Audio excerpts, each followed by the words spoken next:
at Rockscape, and in the background just there is Jonny, and he's in the CLAAS 5000 Xerion, and he's cultivating with the HORSCH Terrano on the back. This field is going to go into maize, so that will be drilled in the next few weeks.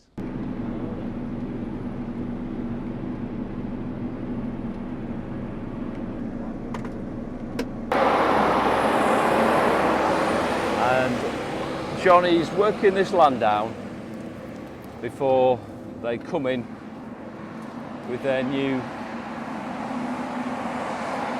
drill to drill the maize. They can see the front, it's got the disc, then it's got the set of legs, the star discs I think they're called, and then the packet roller at